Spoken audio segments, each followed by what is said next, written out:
maligayang pagdating mga kaibigan sa ating channel. Ang mainit na alitan sa pagitan ng Israel at mga milisyang Hamas ay nasa buong lakas ngayon. Ilang mga miyembro ng Hamas ang nag-raid sa ilang mga Israeli mula sa mga bayan malapit sa hilagang bahagi ng border ng Israel. Bilang tugon, naglunsad ang Israeli Army ng malawakang opensiba upang singilin ang Hamas sa kanilang mga gawain at iligtas ang mga bihag. Atin itong pag-usapan mga kaibigan. Nagpapatuloy ang mga Israeli airstrike sa Gaza ngayong gabi. Inanunsyo ng Israeli Air Force ang mga airstrike sa daan-daang makatipunang mga target sa Gaza. Kasama sa mga target ang 12 tore na kinaroroonan ng mga ari-arian ng mga milisyang Hamas. Ayon ito sa IDF o Israeli Defense Forces. Ayon sa mga ulat, 3 miyembro ng Hamas na aktibo sa pagpapasabog sa Israel kamakailan ay naapekto rin, kasama sa iba pang mga target ang mga tulay, militar na mga kampo, tirahan ng mga matataas na ranggo ng mga milisyang ginagamit bilang mga kampo ng komandong militar, ang pasilidad ng pag-iimbak ng mga sandata at mga pasilidad ng komunikasyon. Pinakamahalaga sa lahat ay ang sikretong pasilidad sa ilalim ng lupa ng Hamas. Ang mga sundalong Israeli ay sinusubukang pasabugin ang tunnel network kung saan maaring magtago ang mga miyembro ng Hamas. Ayon kay Jonathan Conricus, ang tagapagsalita ng militar ng Israel, itinatayo ng Hamas ang kanilang network ng mga tunnel mula sa Gaza City na hawak nila ng mga 20 years na ang nakakaraan hanggang sa lugar ng Khan Yunis at Rafah. Sinabi ni Mr. Conricus na ang kailangan nating isaalang-alang dito ay ang 2 layer ng teritoryo sa Gaza. Ang isa para sa mga sibilyan sa ibabaw ng lupa at ang isa ay para sa Hamas. Ginagawa natin ngayon ay upang maabot ang 2 layer na itinatayo ng Hamas. Hindi ito mga kubong pananggalang na maaaring gamitin ng mga sibilyan sa Gaza kapag inaatake ng Israel ang kanilang mga komunidad. Kamakailan lamang, halos lubusang nawasak ang dating matatag na lugar na Ra'al na itinuturing puso ng Gaza Strip. Matapos ang 4 na araw na matinding pagbobomba mula sa mga Israeli, ay ito ay talaga namang wasak na wasak. Ayon sa mga residente ng nasasakupang komunidad, ang malakas na pagpapaputok noong hapon ay bahagi ng pinakamalupit na bombardment ng Israel sa kasaysayan kamakailan lamang.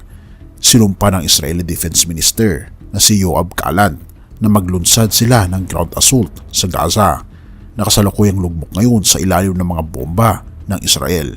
Ayon sa Ministry of Health ng Gaza, hindi bababa sa 900 katao ang namatay at 4,600 ang nasugwatang dulot ng 5 araw na labanan. Binagsakan ng mga bomba ng Israel ang mga pader ng mga apartment, nagpabagsak ng mga puno sa mga bangketa at pinatagilid ang kalsadang dating puno ng mga negosyante at nagtitinda ng pagkain.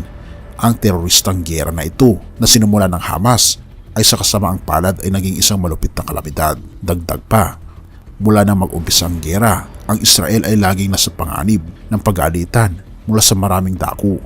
Sa kasamaang palad, lumalaki itong panganib araw-araw. Naglalagay ng mga kampo ang mga unit ng infantry at artillery ng Israel sa hilagang bahagi ng kanilang border na malapit sa Lebanon. Sa parehong oras, napapalakas ang mga tropa ng Israel sa border area na maaaring maging pangalawang harapang masalimuot kung sakaling maglungsad ng mas malawakang atake ang mga milisyang Hezbollah. Malaking bahagi ng hukbo ng Israel ay nagkumpulan sa timog ng Israel. Nagsimula na ang enkwentro sa pagitan ng mga sundalong Israeli at ng Hezbollah sa bahaging ito at nakakalungkot na marami na ang nasawi sa mga enkwentro. Kung seryosong makisali ang Hezbollah na kinikilala ng Estados Unidos bilang isang teroristang grupo sa giyera, maaaring magkaroon ng malaking problema ang Israel dahil sa kanilang mga missile na kaya nitong mag-target sa Tel Aviv. Ito ay magdudulot ng pagtitest sa kakayahan ng militar ng Israel at ng kanilang mga depensang panghangin. Ayon sa mga opisyal at diplomatikong kinatawan ng mga bansa ng Arabo, pribado itong nagbabala ang Hezbollah sa Israel na sila'y handang magbukas ng paglulunsad na kalabanin ang Israel sa kanilang ground offensive sa Gaza. ngunit hindi pa sigurado kung itutuloy nila ang banta na ito.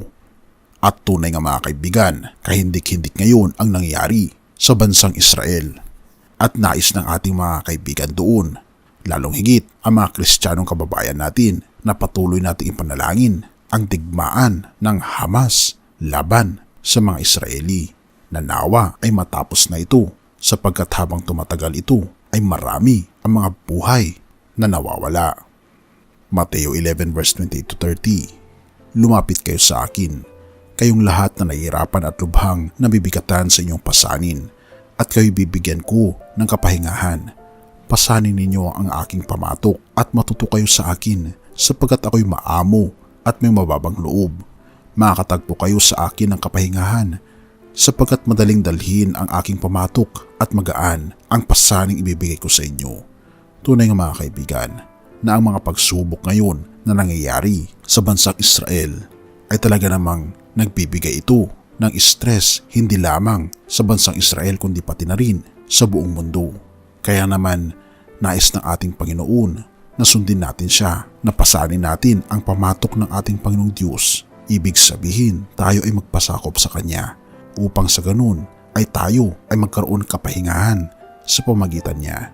Purihin ang ating Panginoong Diyos mga kaibigan at salamat sa inyong panonood. Tayo'y manalangin.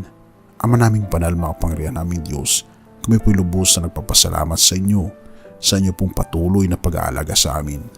Amin pong hinihiling Panginoon na patuloy po niyong alagaan ang mga kaibigan po namin sa Israel, na nawa po ay matapos na ang digmaang ito upang sa ganun ay hindi po maraming mga tao ang matadamay.